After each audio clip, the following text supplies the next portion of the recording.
What's up guys, GRC here, and today I want to talk about my experience with the eosinophilic esophagitis medication known as Eohilia.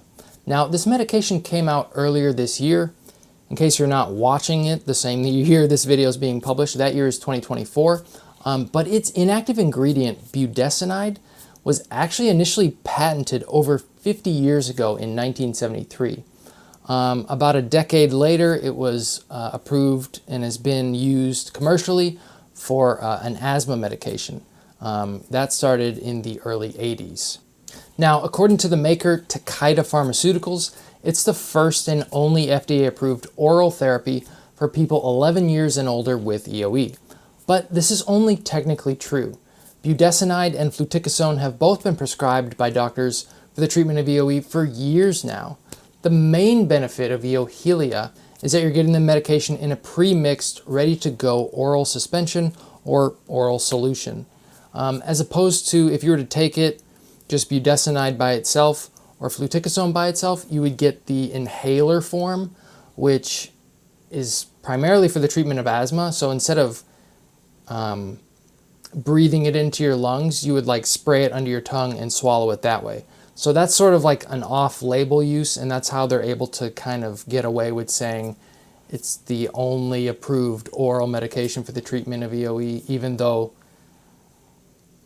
I mean, they're technically approved by the FDA. I don't know, actually. They might not be officially approved by the FDA, but they are approved for off-label use. I'm not actually even sure how that works. If someone knows, enlighten us in the comments, please. But yeah, I actually really like that they come in individually packaged serving sizes. It makes traveling with the medication a lot easier. Not that I leave my house anyway, but you know, for the people who do, it can benefit them greatly. I could, see it being very easy to just grab 1 or 2 packets and go to work or whatever. They actually, the serving sizes reminds me of, I don't know if you guys ever had the Crystal Light packets that you would just like add to a bottle of water and shake it. They're about that size, so pretty small and pretty handy. What I don't like about Eohilia is the number of non-food, inactive, bullshit ingredients the medication is mixed with. I mean, just take a look at the laundry list. For me personally, I suspect this is why it caused so many unwanted side effects. Then again, I didn't have a great time with fluticasone either, and that med only had 1 other inactive ingredient. But I'm curious to know if anyone else noticed or has noticed sensitivities to certain filler or inactive ingredients in meds. Let me know in the comments below. Before we get into the details of my trial and my experience with Eohilia, I did just want to go through and provide a few quick tips and suggestions for those about to start it. If this doesn't apply to you, feel free to skip to the next chapter in the video. Now I did refrigerate it. You don't need to, as long as it's stored somewhere between 36, I say somewhere, as long as it's stored between 36 and 77 degrees Fahrenheit, you should be good to go. I also suspect that it tastes better refrigerated as opposed to room temp. That's not something I personally tried because I never had it room temp and I only took it twice. But yeah. Also, be sure to remember to shake each packet of Eohilia for about 10 seconds before opening. And once you've consumed it all, be sure you don't eat or drink anything for at least 30 minutes after. They also recommend after 30 minutes of taking the med that you rinse out your mouth with water and don't swallow. Be sure to spit that out. I suspect that's just to get rid of any residual medication left in the mouth, because I think it can, I know this is true with fluticasone, that it can lead to oral thrush. That was one of the possible side effects. But that's good to remember to do. They also say not to consume any grapefruit juice while taking the medication. And that's not even the entire list of do's and don'ts. Those were just sort of the big ones that kind of jumped out to me and the ones that I thought were applicable in my case.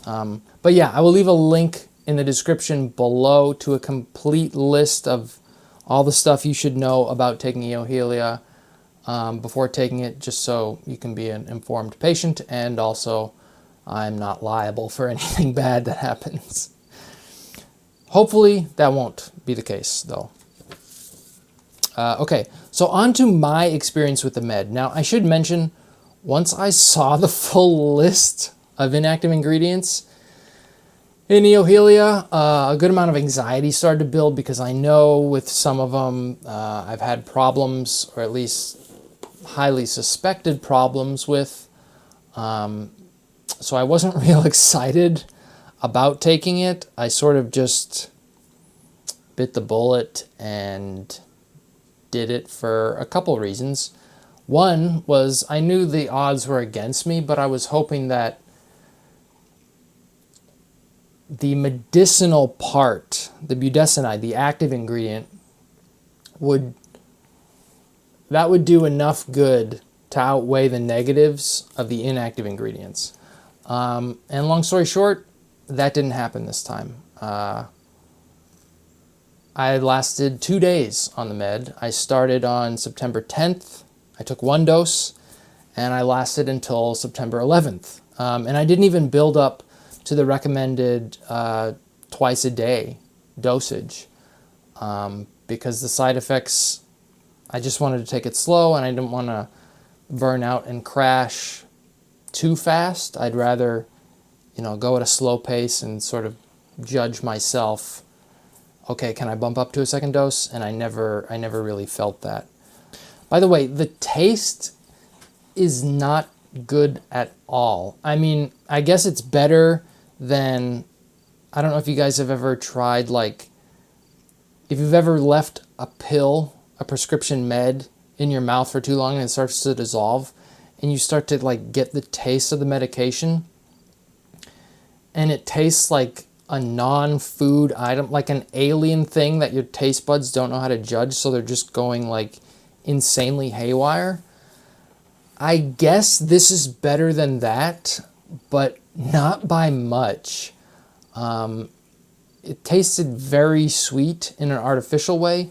These are cherry flavored. I don't understand why they don't ever, like, make them good flavors. I don't know if there's something about cherry that, like, it's the cheapest, or it's like just the easiest way to flavor, but, like, why don't they ever do, like, blueberry or, like, watermelon or even, like, vanilla or chocolate? I guess chocolate's not very hypoallergenic. But yeah, it's just frustrating because it's like, if you're putting all this shit in me already, like, make it an enjoyable experience, Or, I don't know, maybe it's just me because I have never liked anything cherry flavored. But yeah, it was sort of reminiscent of, like, bad cough syrup. In the end, I think if it had actually solved and helped my dysphagia and my swallowing problems, it would have been a small price to pay, and I probably wouldn't be bitching about it as much as I am now. But yeah, flavor, subpar, even with low expectations going in, and even for a medication. Another reason I pushed myself to take this was so that I could at least honestly say to my doctor and insurance that I had tried it, because I suspect that now that I actually have tried it, it will make getting the next medication, which will hopefully be Dupixent, which is an injectable, that will be more easily covered by my insurance, because I've heard it's quite expensive, and it's not always easy to get drugs approved through insurance. Anyway, I took my first dose of Eohilia on September 10th, and I took my last dose the following day. Yes, I only lasted 2 days on it, and I didn't even build up to the recommended twice-a-day dosing schedule. Why did I stop taking it? Mostly because it made me feel like shit. To be more specific, after the first dose, it made me very sleepy, and I even took a nap about 4 to 5 hours after ingestion, and I'm not a napper. I haven't taken a nap, in at least a couple years, so that should tell you how tired it made me. It also seemed to be a mild migraine trigger, and usually is the case with something like that. Each subsequent day I take it, the migraine trigger component starts to compound, build, and get progressively worse. A couple other unwanted side effects I noticed include brain fog, reduced energy, and it seemed to be a bit of a GI irritant as well, which I was sort of expecting. What I wasn't expecting was for it to affect my mood so much. I really noticed myself being grumpy a lot more than usual. And I hate being grumpy. But yeah, as with any medication, I was expecting some drawbacks. My hope was that the positive effects would outweigh the negative effects. Clearly that didn't happen this time. Come to think of it, I have noticed my tolerance rate for meds taken orally seems to be about 5%, meaning that about 1 in 20 meds will do more good than harm, for me personally, anyway. Contrast that with my tolerance rate for medications that are given through an IV or given subcutaneously, via a shot. It's probably about 75%. So I think I need to stop trialing meds that are absorbed through the GI tract, because clearly mine is abnormal and hyperreactive for reasons yet to be determined. So yeah, at least I learned that from this experience, and hopefully, you guys got something out of this too. I also want to close out this video with a quote I like, coming from, I believe, Chris Gardner. He says, "Baby steps count too, as long as you're going forward. You add them all up, one day you might be surprised at where you can get to." And I think that's important to remember, especially if you're struggling with a new or unknown disease. And I know there are a lot of people out there, so yeah, my heart goes out to you guys. All right, we'll see you in the next one. Peace.